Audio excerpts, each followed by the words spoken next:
Two pivotal events would take place to bring this story record into existence. In 1993, Jill would begin to have a recurring vision of an idea for a live show. The vision, however, involved the cowboy culture she had grown up in and was then running from because, Jill says, she was hell-bent on being a hippie. After nearly a decade of writing songs in Nashville, Jill found herself back in Texas, living in an apartment that overlooked downtown Fort Worth, where her grandfather and his brothers used to exchange cows for Cadillacs. The memory of those stories began beckoning her again. She would have a dream in that apartment that would finally cause her to commit to the idea of writing the 12-song story record.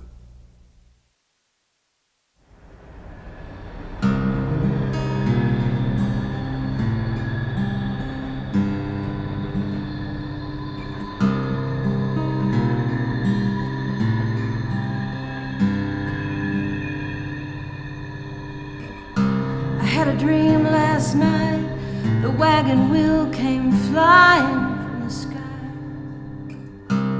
I could hear the voice of my family on high. I was left standing there just wondering why. It seemed there was a story just dying to be told. Something about the coffers of old.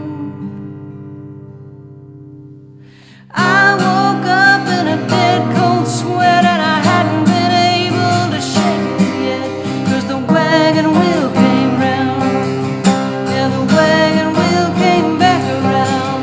There was loving and fighting and warring and dying, and they seemed to think we all needed to know. There was riding and roping and betting and hoping, you know, as a cowboy family goes.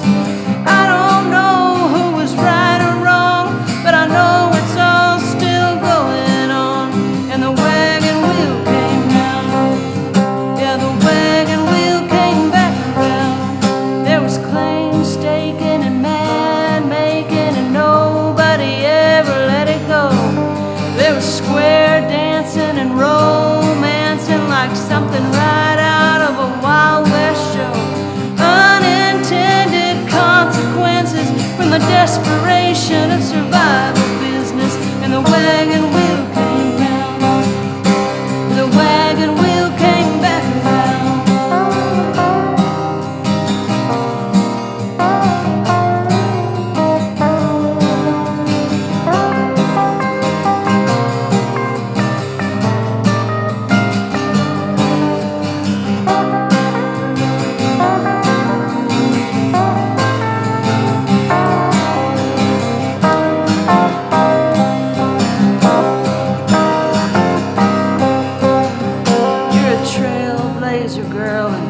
Trailblazers, they don't get permission.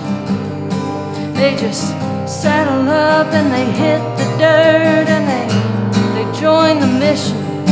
So get your cowgirl boots and a set of spurs and toughen up your skin for the cockle-burrs, 'cause the wagon wheel came round.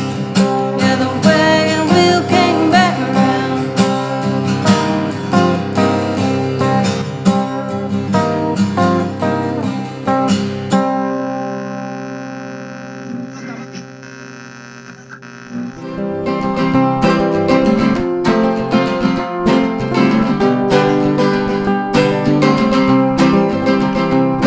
They say you could find him in the fields down on one knee, with a Bible in both of his hands.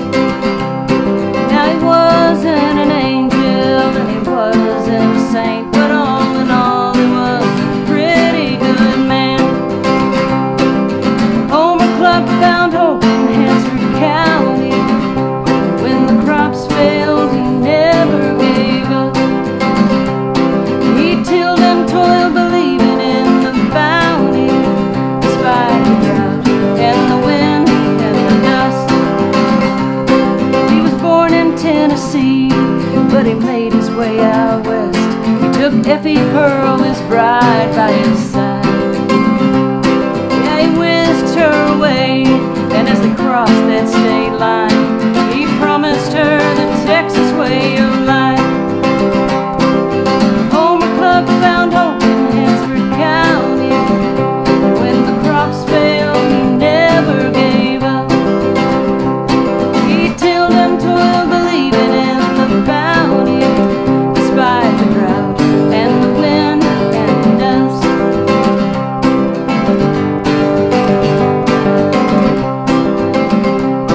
His bloodline traced to Germany, so they shortened up that name to the irony of the chicken sound Cluck. With in-laws on Cluck and Homer and Terry and Dory. And if you think I'm lying, look it up.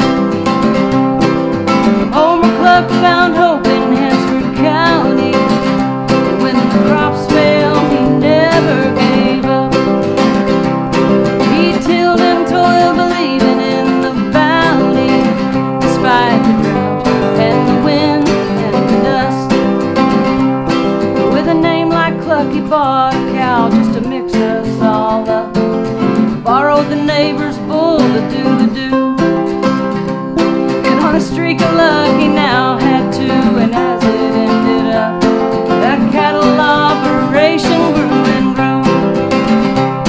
But he died just 59, way too young to leave this world, and he left it all to Pearl and the boys.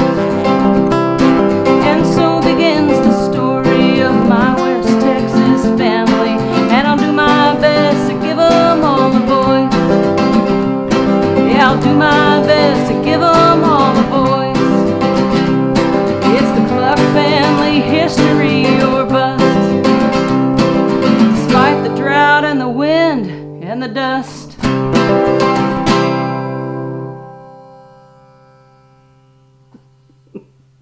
The Dust Bowl forced tens of thousands of poverty-stricken families to abandon their farms, unable to pay mortgages or grow crops, and losses reached $25 million per day by 1936.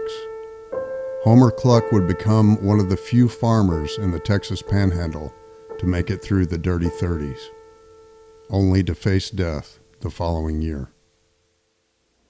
This is a true story about my family, and so many amazing things happened in the writing of these songs. When I wrote this next song, I realized for the first time in my life that I had never pictured my great-grandparents as the young parents of 11 children, one of which sadly moved to heaven prematurely. I went to great lengths to try to get my facts straight for the stories within the story, but in this song, I allowed for some creative license.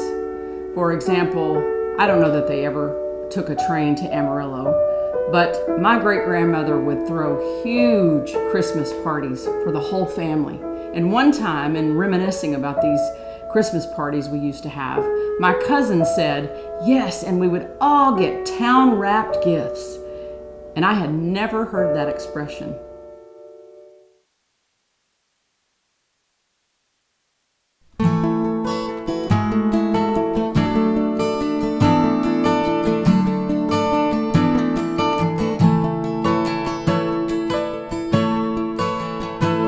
There's a blue moon over Amarillo tonight as they pull into the old Santa Fe.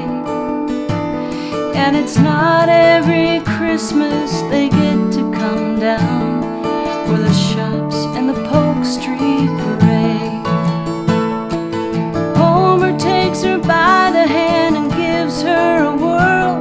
He looks in her eyes and he calls her his pearl.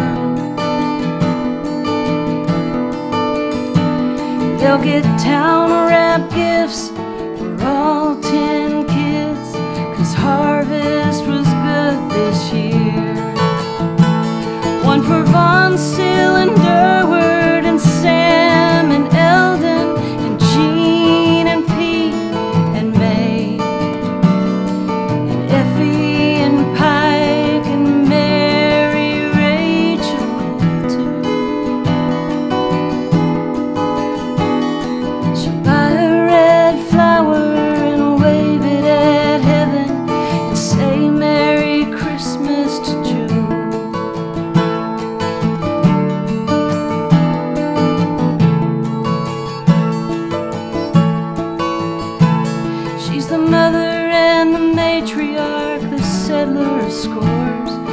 the boys put up a good fight. And when the daughters get restless with the help of Homer, they raise them all from wrong to right. Bonsil and Durward and Sam and Eldon and Jean and Pete and May and Effie and Pike and Mary Rachel too. Now the day came when Homer went home to the Lord, but they all knew he'd be there with Jude. Bonsil and Durward and Sam and Eldon and Jean and Pete and May and Effie and Pike and Mary Rachel too. Now Pearl was left all alone, but she could sure hold her own, 'cause Homer didn't raise no fool.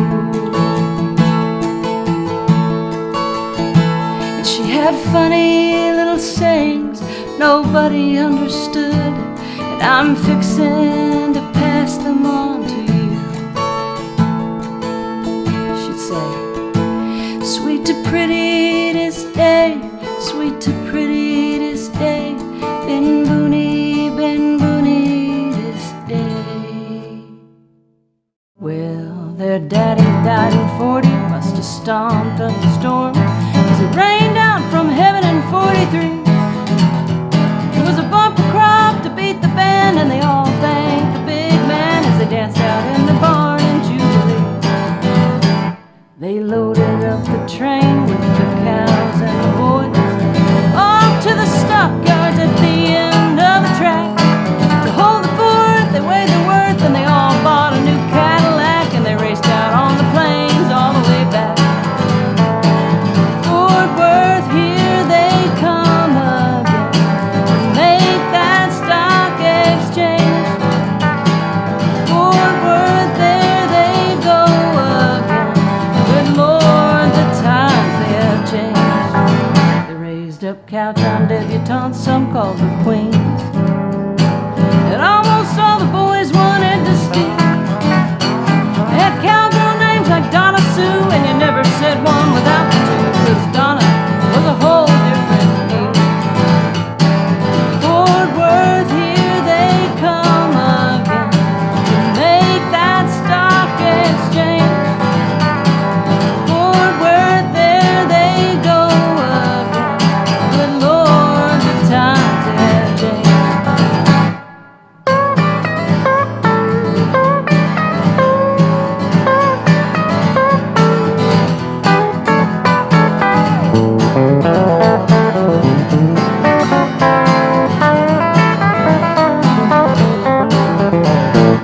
More jewelry for the women, more cattle for the men, feed yards to fatten up the beef,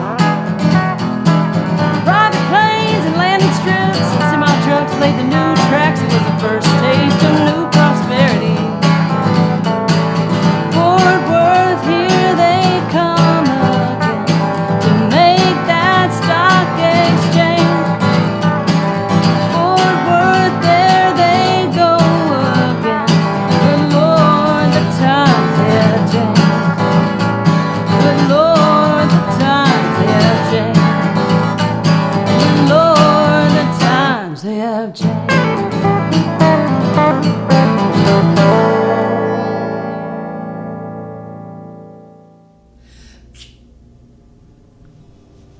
They gathered at El Vaquero in the bullpen, a hotel turned bank turned cafe, and a kind of cowboy version of a cigar bar.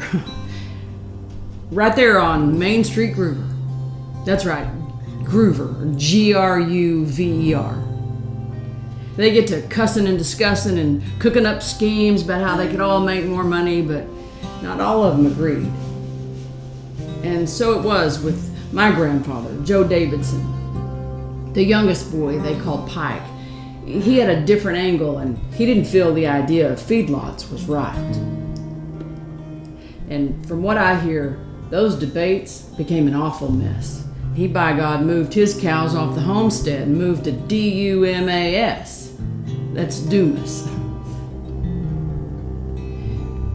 And what he said later in life was that he wasn't sure he was right, but he'd had a hunch and he stood his ground.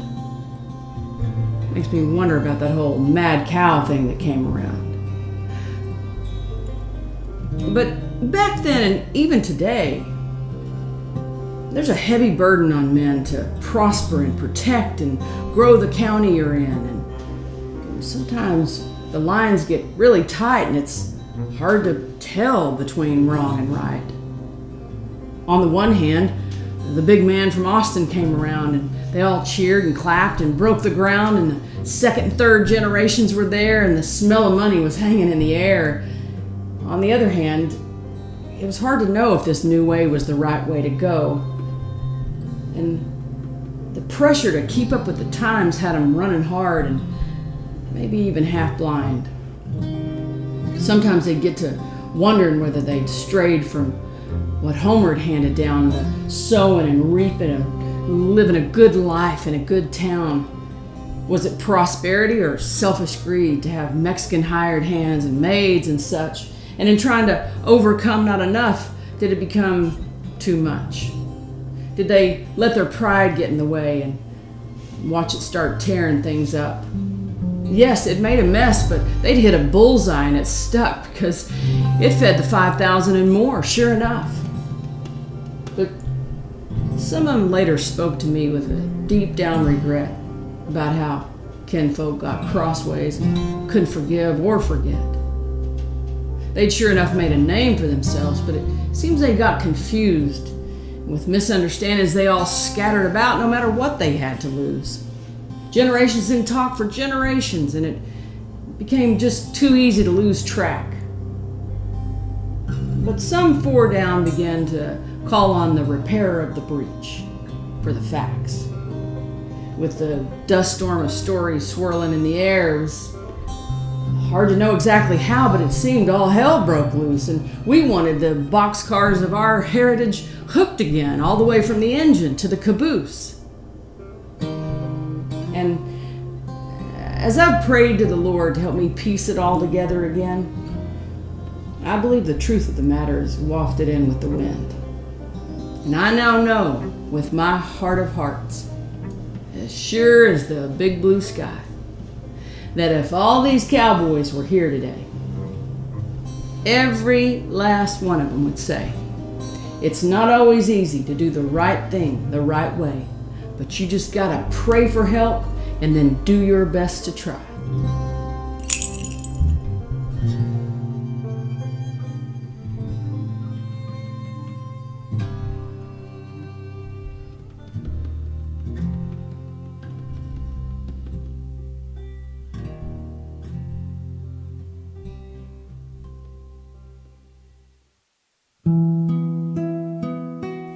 Shortly after her grandmother, Velma Lee Klein, passed away, Jill discovered Velma Lee's 5-year journal that would span her grandmother's last few years of high school and first years of adulthood. It was in studying these pages that the journal would ultimately tell Jill the story of an important dichotomy in mindset. In 1943, my grandfather, Joe Davidson Cluck, or Pike, was drafted and sent to the Pacific to fight in World War II. He survived unbearable and unspeakable circumstances in that war.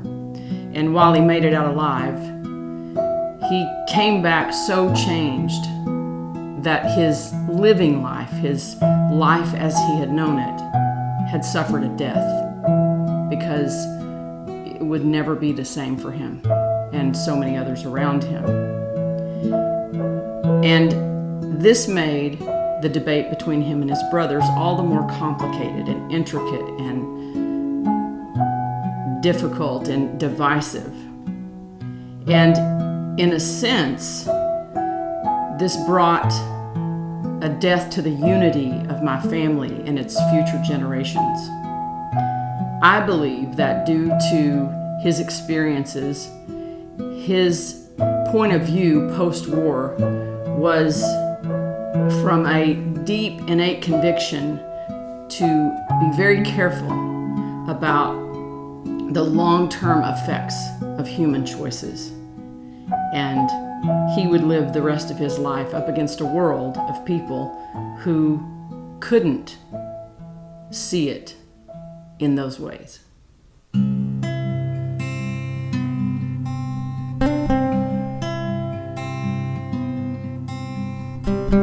She's a yellow rose of Texas. He's a World War II veteran. Teenage love, a ring, and then children. They moved out on the homestead. Her 5-year journal told me the story of the simple life out on the plains. She's as pretty as a pretty picture, a halo of golden curls. Her long skirt sweeps across the prairie, and this land is her whole world. And her 5-year journal told me the story of the simple life out on the plains.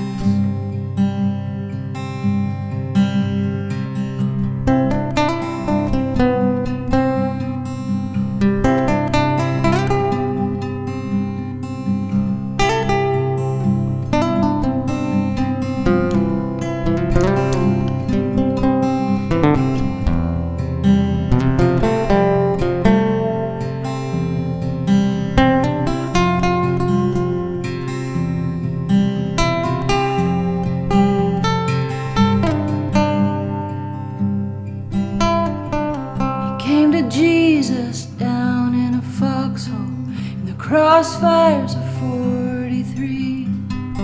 So young, and he and one other were the only boys that made it out in one piece. But her 5-year journal told me the story of the simple life out on the plains.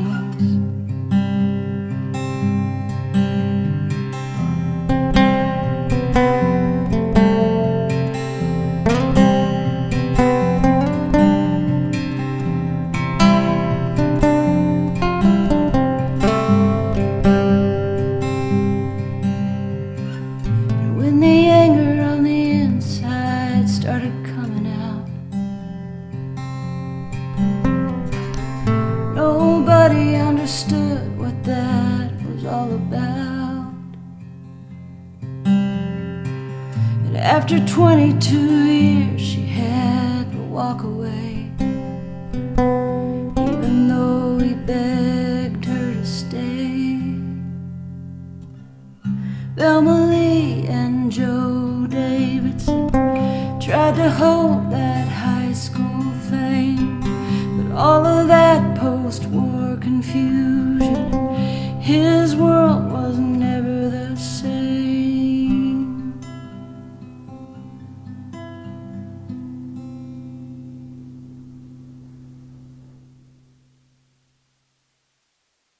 In the mid-1970s, in rural Texas farming communities, it was no surprise to find underage, unlicensed drivers on the road, driving their very own vehicle to boot. A mid-70s lemon yellow Comet was handed down to Jill during her junior high years of school. Every chance she got, she would use that car to make her way to her grandfather's land, an hour away, in the nearby county he had moved to after taking his cattle off the homestead during the feedlot debate. In her second year of high school, Jill's mother, younger sister, and younger brother, along with her mother's brother, Joe, all moved into the ranch-style house with Jill's grandfather to help out with the farming and cattle operation, where they would live for the remainder of Jill's high school years. Her uncle played guitar and sang. Her mother would join him in harmony and eventually taught Jill to sing a third harmony. Together, her grandfather, uncle, and mother would host 3-day hootenannies, hauling in a baby grand piano in the back of a Tommy Lift pickup truck. Yes, he called me into the house. I think it was pretty sure it was my junior year of high school. And I was outside and he called me into the house and he called me into the dining room, and we had a big long dining room table, and in the corner he had one of those desks, those kind of upright desks, not a roll top, but the kind that have the door that you pull down and then it's your desk, that thing. And in that desk he kept all of his accounting ledgers, like his those old school green ledgers. But when he called me into the dining room, he had all these ledgers spread out on the dining room table. And he called me over and said, I want you to look at these and I want you to tell me what you see. And I was kind of like, what are we doing here? I don't do numbers. I don't like numbers. But I knew him, and I knew that I was going to have to play along because he was trying to get me to see something. So I just kind of quickly scanned, and all I could see that seemed to be glaring was that every year, and it was in the 80s, so it was about 3 or 4 years, that every year the numbers were getting lower and lower and lower. And it was pretty clear. And so I told him what I saw, and he said, I want you to see this because you need to know that this is what happens when Democrats are no longer in power. So that's what he said. And he was a Democrat. And so my family kind of explains, I think that the majority of them, if not all of them, were Democrats at the time. But my family members will explain that if they were alive today, they would actually be Republicans because the parties have switched in such a way that their views would line up with the Republican Party at this point. So I'm not super political, and I'm not a Republican, and I'm not a Democrat. I'm a Christian. I pray. I watch the candidates. I try to discern. I pray again, and then I go vote. And so, but this is what he said to me back then, and I just remember looking at these ledgers and hearing what he's saying and realizing that we were, as a farmer, he was getting into trouble here. And the only thing I could think of was farming means food for the people. And this, to see that was alarming. The land ran adjacent to the well-known Coon Ranch. Through a barbed wire gate, Jill was permitted access to this land as well, which opened up to a spread of canyons, a northern neighbor to Paladura Canyon. Through this canyon system, she would ride, at full throttle, a favored horse named Highball. In the mid-'80s, just prior to the launch of Farm Aid, Jill's grandfather would become one of several farmers to face bankruptcy.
rats went out and they didn't come back, and it almost killed the farmer. We had to sell that land, but I left that place with a polished coat of armor. 'Cause that's where I learned to run. Yeah, that's where I learned to run. I just drove away in a cloud of dust, settled to the bottom of the bowl. In a gust of West Texas wind blew in and swept it clean out of my soul. That's where I learned to run. That's where I learned to run.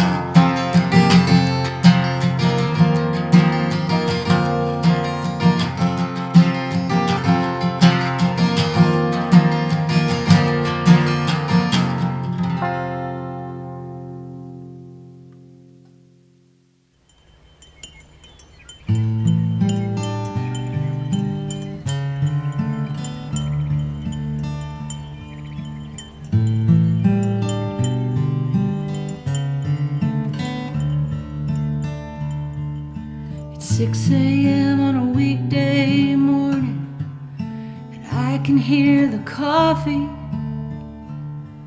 The swirling sound makes its way down the hall and stirs the sleepy right off me. He gets me out of bed and says, "Come with me to watch this sunrise." 'Cause the canyons to the east are lit up so you can't believe your own eyes.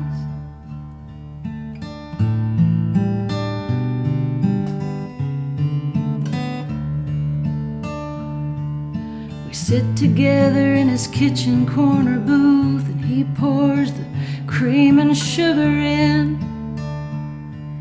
I cut the deck and he deals the cards, and he lets me beat him at another hand of gin. And as I've gotten older, I believe that I can see the kind of game we're in. But he taught me there that it's really not that hard to let the other man win. Just say I own this, and I'm sorry, and I won't ever walk this way again. Say let's start over, and let me show you that I really can be trusted like a friend.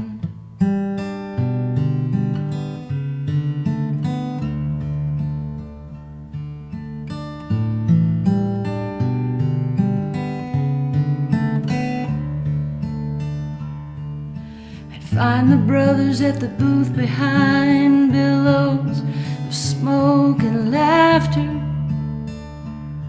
but they'd always leave without the thing they'd all come chasing after.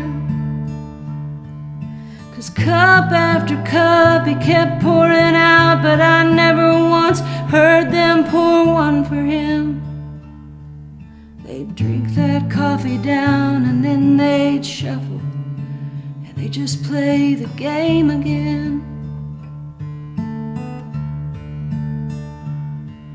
And a root of pride would trump the 5, 'cause it just felt too hard to try and sort it all. And it never changed or fixed anything when they try so hard to just ignore it all. Just say I own this, and I'm sorry, and I won't ever walk this way again. Say let's start over, and let me show you that I really can be trusted like a friend.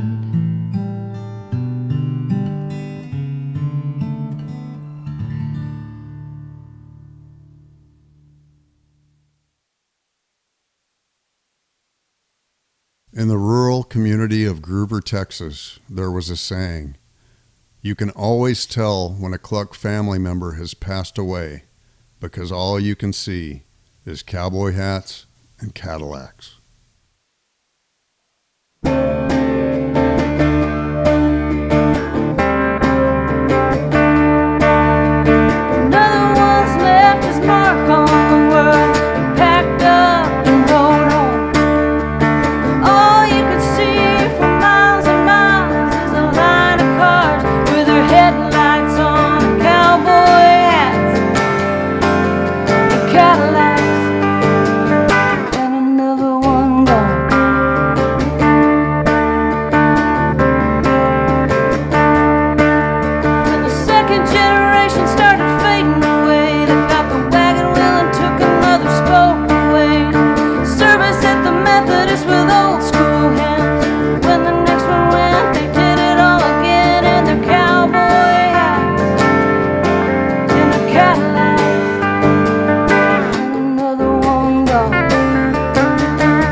Saddle horse and walk his own son down Broadway, and it struck my heart, and I saw in part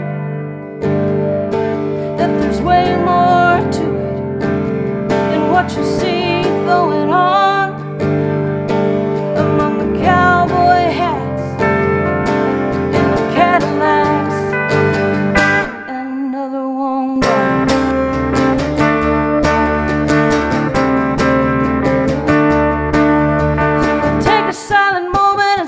Farewell and honor every generation from here to there.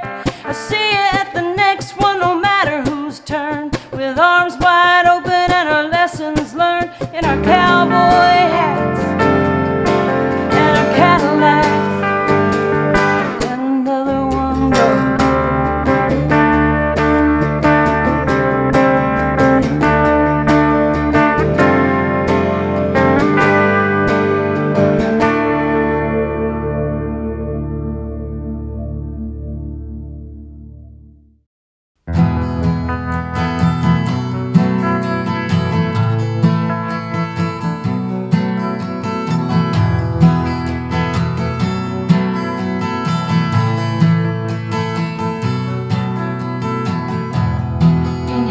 Last days I sat beside him.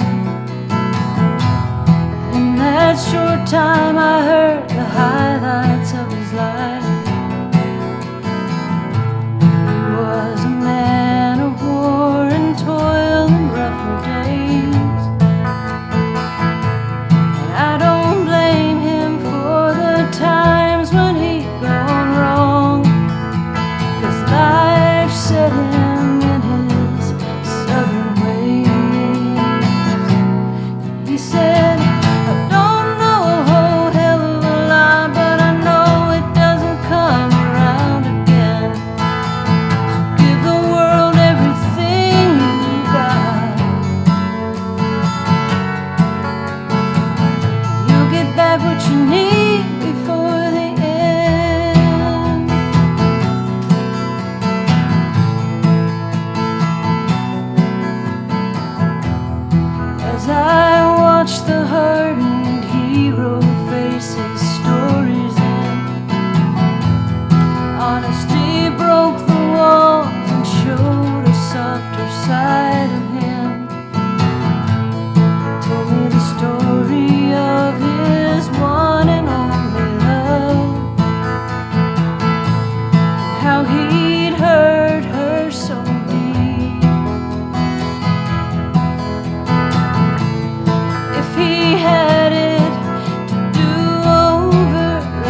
Adrienne Elaine is my first cousin. She is my mother's brother's daughter. And she is full of life and love and laughter. Sounds so cliche, but seriously, she really is. And she always has been since she was a little girl. But I know she didn't grow up in Hansford County. She was one of the few cousins who never lived in Hansford County.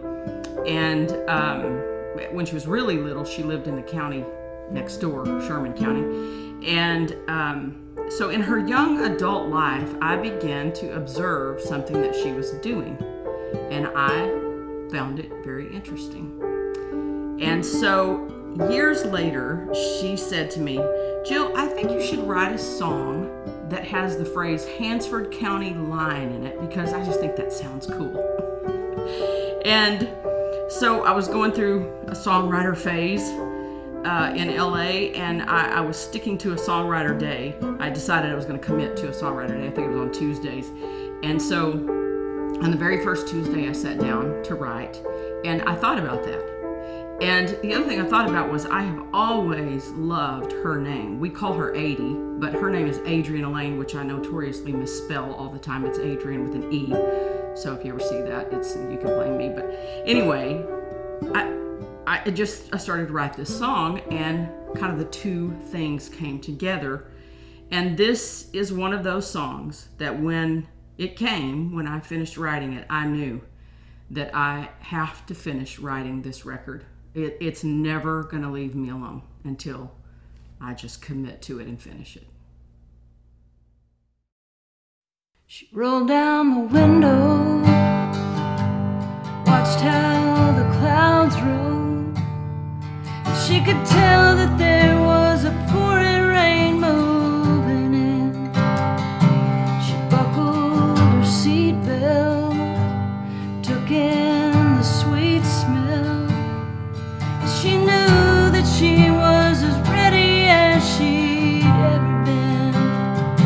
And she was going in. Adrienne Elaine drove across the Hansford County line. She prayed the rain would cleanse the questions from her mind. But she knew that she belonged and that she wasn't wrong to search for spoil in the soil of her daddy's bloodline. And she knew just what she'd find buried back behind that Hansford County line.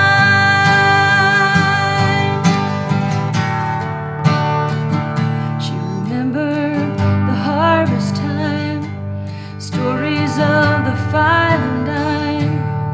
Yeah, the payback then was a gold rush of another kind. With amber waves of wheat crops, ranch land on the flat tops. But her daddy was the son of the one who drew the line and tore himself from the vine. Adrienne Elaine drove across the Hansford County line. She prayed the rain would cleanse the questions from her mind. And she knew that she belonged and that she wasn't wrong to search for spoil in the soil of her daddy's bloodline. And she knew just what she'd find buried back behind that Hansford County line.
down the window, watched how the clouds rolled, and she knew that there was a pouring rain moving in.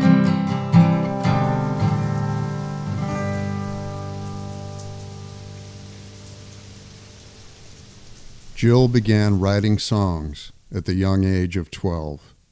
She would eventually try her luck in Nashville, moving to Music City in 1994. On February 11th of that year, one of the most notorious winter weather events in recent Mid-South history occurred. It was this event that, over 20 years later, would be the catalyst reflection prompting Jill to pen the title song of her story record. I was living with some friends. This rain, this drizzling rain had been coming down all day, but the temperatures were dropping. So layer by layer, this light rain was freezing on the branches of the trees and then just started taking these trees down. I was a chain smoker back then, and my friend was a chain smoker, and we went outside about 2 o'clock in the morning. We're standing there, and the first thing that we realized is that it was so quiet. It was like hauntingly quiet, and except for there were transformers and things blowing up all over town, and when that would happen, it would echo through the hills. And we stood there and kind of took that in for a minute and thought, man, one of the two of us said, this must be what the Civil War sounded like, because it kind of sounded like cannonballs and gunshots that were kind of muffled, but then still they would echo through the hills. But then, once we were out there for a few minutes, we both registered that there was this other sound that neither one of us could figure out. And to this day, it's the most eerie sound I have ever heard. And we just kind of stood there going, what is that? And we realized that it was literally the roots of these huge trees, the roots underground, rubbing across each other, literally like a bow across a violin. And it was causing this almost this moaning, mourning, grieving sort of sound. I can still remember it when I think about it. Oh yes, the Jessie Coulter record. So there's a lot going on in the song Common Ground. There's a line in this song that says, I was 10 years old when I stared into the cover of Mother's Jessie Coulter record dropping down, which was this record right here. I had a friend call me one time, and she just said to me, I feel like God wants you to remember something your mother used to say. And I thought about that for a second, and I can remember looking into the cover of this record, and I've remembered that several times, but when this friend said this to me, I was thinking about something my mother used to say, and I immediately flashed on this memory. And instead of answering the question, I started asking my question, what were you so mesmerized by? Why did you do that? And, I started analyzing, and I'm thinking, was it her cool hippie bracelet, or was it her awesome hair, this amazing outfit she has on, or this incredible, what was I looking at? And I sort of deep down remember feeling, as I looked into the cover of this record, that I am someday supposed to be a part of something this woman is a part of. I'm not answering the question, it's something my mother used to say. And what came to me was that it's not anything specific that my mother used to say. It was more about my mother having such deep wisdom and insight and gut instincts and discernment, and all of a sudden these two things kind of crashed together, and the thing I came to was the voice of the mother, and what I mean by that is the sound of the wisdom of a mother. And there's a sound in Jessie Coulter's voice that's just not like anybody else's, and I feel like Jessie really carried that mother voice. I don't know how to say it, but she had this family thing on her. I actually, more specifically, maybe I should say, I think Jessie Coulter, the sound of Jessie Coulter's voice carries the sound of a mother who's concerned for a very broken culture. And I through all of that, I believe that the voice of the mother is sort of rising up right now. And I think God is using that. And I think it's the voice of the mother that kind of gathers her children in unity again and says, hey, have a cup of coffee and sort this stuff out and own your stuff and work it out and return to love.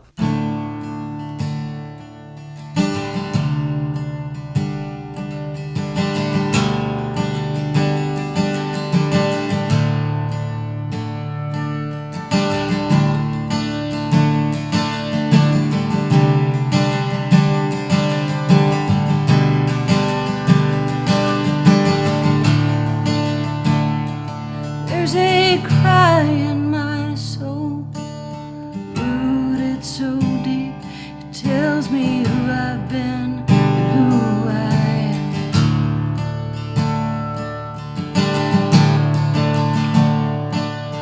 And the year I moved to Nashville, I stood outside with Johnny.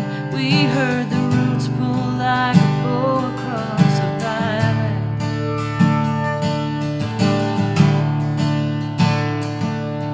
I was 10 years old when I stared into the cover of Mother's Jesse Coulter record dropping down.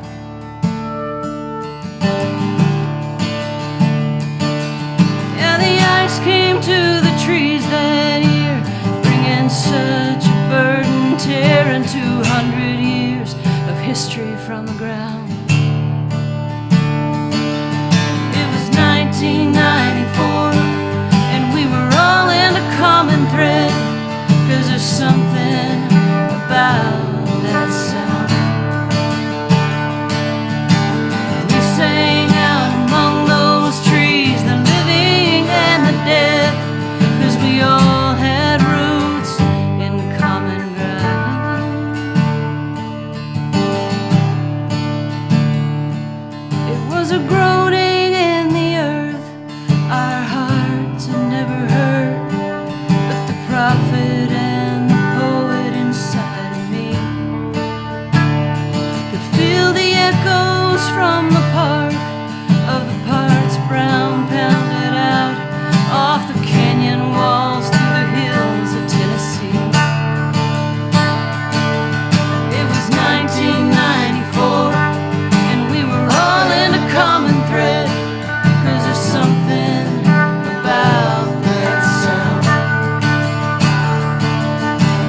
We sang out among those trees, the living and the dead, 'cause we all had roots in common ground.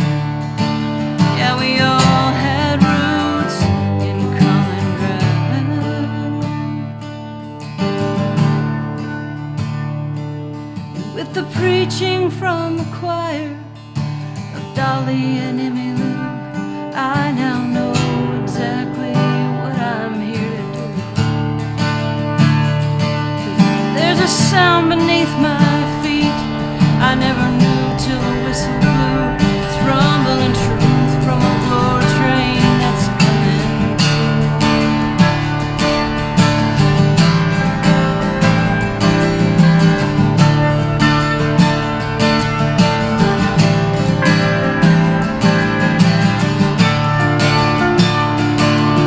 It was 1994, and we were all in a common thread, 'cause there's something about that sound. We sang out among those trees, the living and the dead, 'cause we all had roots in common ground. Yeah, we've all got roots in common ground.